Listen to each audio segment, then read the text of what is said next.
God. This is cool. This come up yesterday on a Facebook group called "Do You Not Know Who Eric Hitchmo Is?" Yeah. Hold on. Ah! Hold on.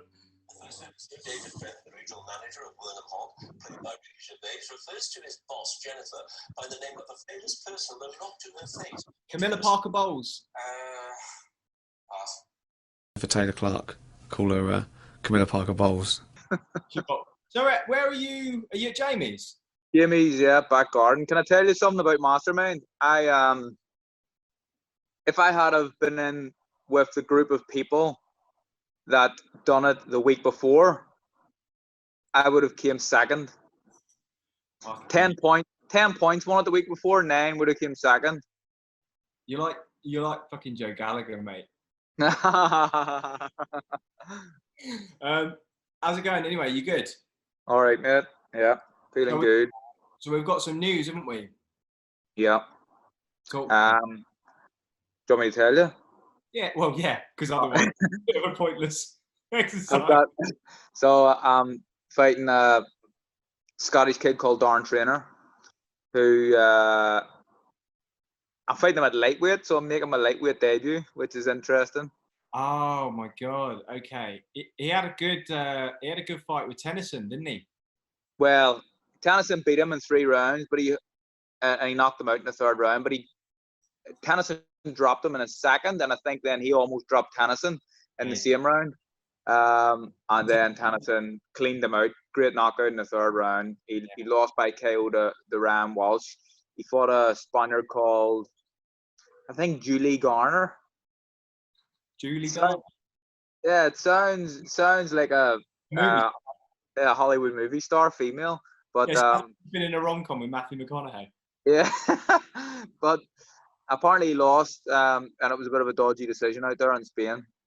But he has been training MTK, foreseeing that there may have been issues with this Armenian's visa, and even just guessing ahead and thinking that he may not even get into the country with coronavirus.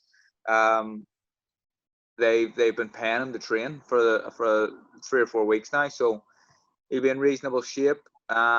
He's a bigger lad than me, but I'm at a much higher level, and I fought at a much higher level. And the times that he stepped up, he's been beat. So I intend to beat him and beat him convincingly. Yeah, I like him as a fighter though. Like, he comes to have a scrap, and I think you'll know that he's probably got 5 or 6 decent rounds in him, and his best chance is early. So, and I think yeah, he does. He comes to have a scrap, mate, and he's got a nice style. You know, hands up, nice and high. He punches pretty straight all the time, but he's brave and he wings back, and he doesn't. You know, he's not just coming here to do a few rounds with me. I think like he'll want to try his best to win, which will make it as an exciting fight for as long as it lasts. But what like Sunday night, right? We're allowed to say it's Sunday because we're releasing this tomorrow. Yeah. So we haven't got to pretend it's live, like.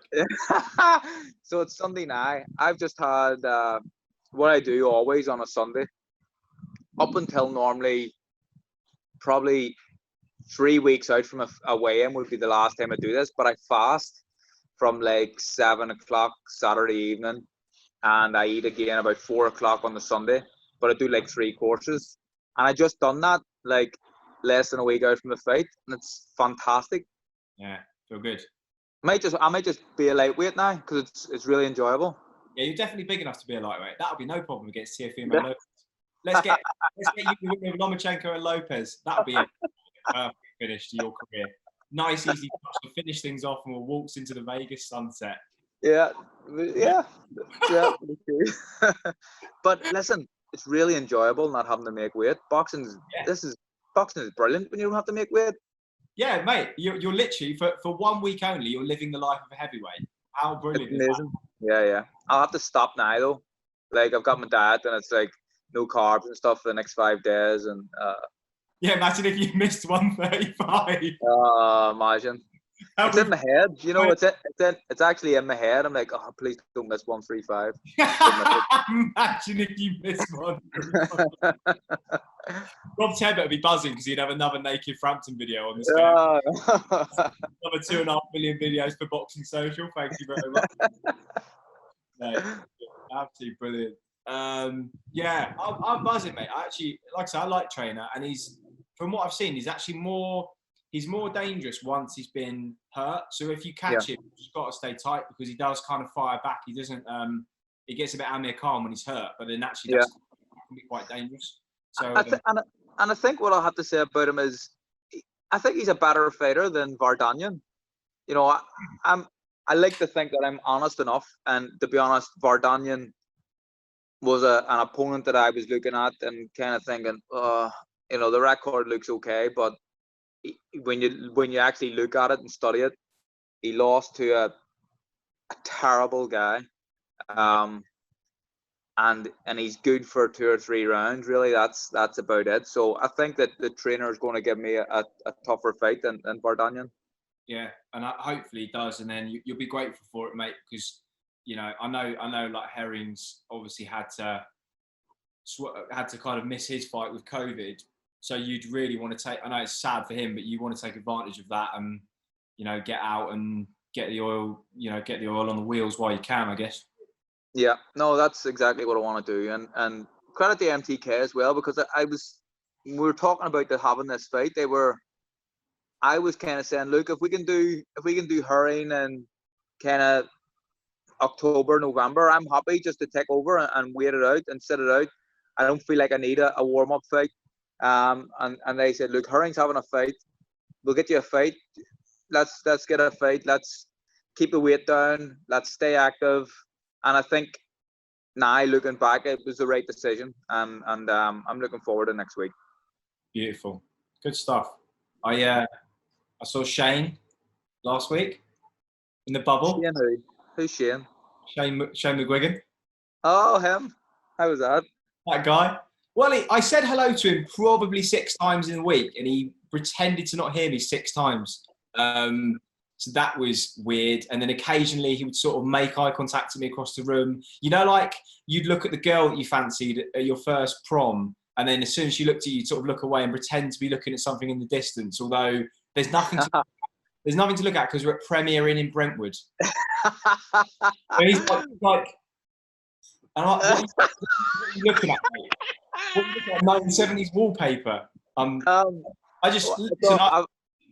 have 2 questions, right? So sounds like he has a dislike for you if you tried to say hello to him 6 times and he ignored you. First question, why does he dislike you? Second question, hold on, is why did you try and say hello to him 6 times? Why did you not give up after the first one? Because you're like a desperate bird. No, do you know what it was? It was because every time I saw Billum, Smith and Fowler, I get on really well with Billum Smith. I've known Fowler for 5 years. So I'm not going to, like, people in their group, I say hi to everyone in the group. I'm not going to, like, be petty and not say hello. And in answer to your first question, I don't give a fuck if you doesn't like me. I'm not bothered. Your beef is your beef. But I would always try and be civil. I don't have any beef. No, none. When's the court case, by the way? Kicks off on the 8th of September. Kicks off like you're selling a fight. Yeah. Get the cameras in. First bell, 10 a.m., 8th of September, Belfast Magistrate Court. Adam Smith and Macklin in the gallery. Yeah. Big stuff here. Frampton and the dream.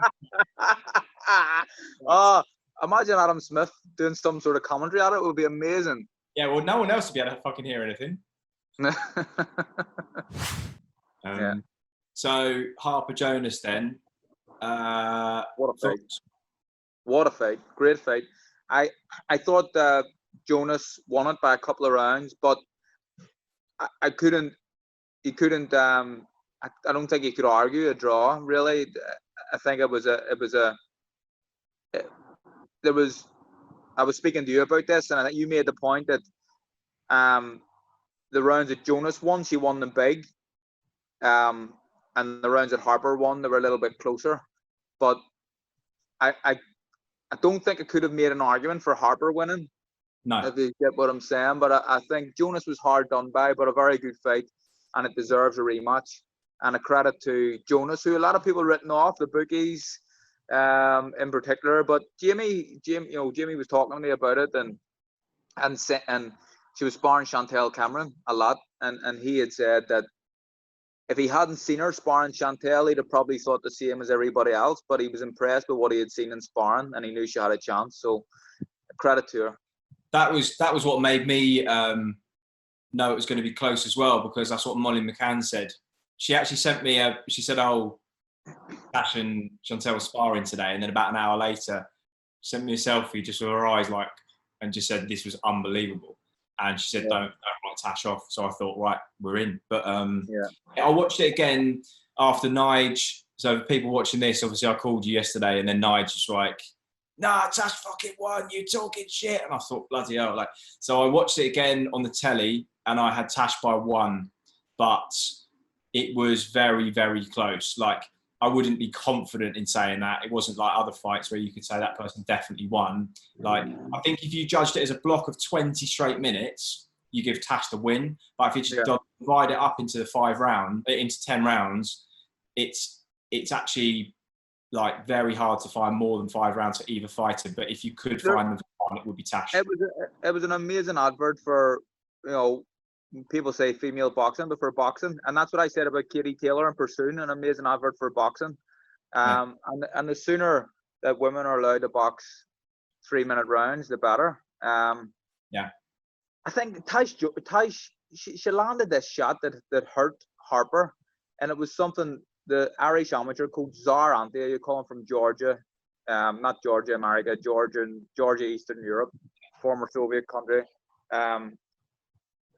She's a southpaw, and so it was like a 1-2 coming forward and a big left hook coming back, and it was beautiful, like textbook Russian boxing. And that's the sort of stuff people don't credit females for. It was an amazing fight, and credit to both of them.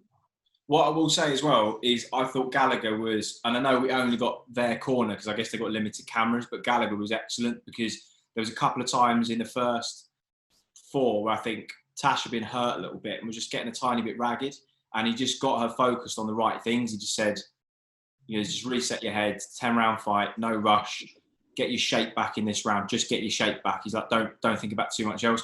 And then she came back out, she was much tighter, and all of a sudden she was catching all of the shots that she was getting hit with in the previous round. And those little adjustments, some of them come from Joe. So I think, credit where it's due. Joe guided her pretty much to the perfect performance. He gets a bit of stick, doesn't he, Joe? But you have to give him credit. He's had some good fighters under his wing, so obviously he knows what he's doing. Some of the stuff, and I think he plays games a lot of the time as well. Yeah, I actually like Joe. I just think because when he plays games, he was late this week, which put a lot of people back, and they had to then reschedule the testing, which meant a whole load of other people had to then wait in their rooms for another 24 hours. And so it's stuff like that. You think, oh, mate, just do yourself a favor. One of the funniest things I seen was when he tested the security guy's temperature on the way in. I couldn't believe it. I thought that was amazing. I was I was laughing my balls off at that. And then I think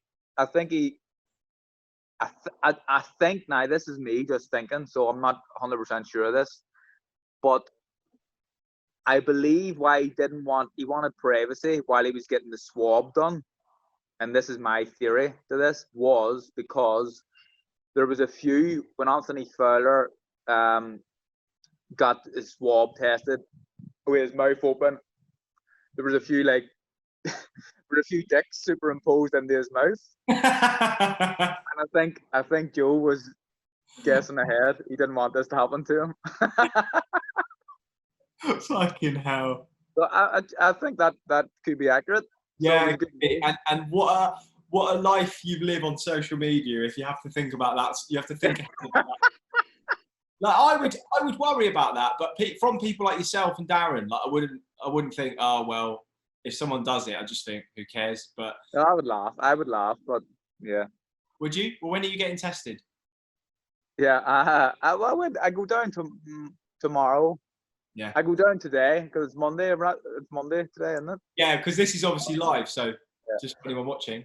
So, I think I get tested when I go down, and then you get another test, don't you? Like a day before the weigh-in, I think, Yeah. or maybe Yeah. weigh-in day. I'm not sure.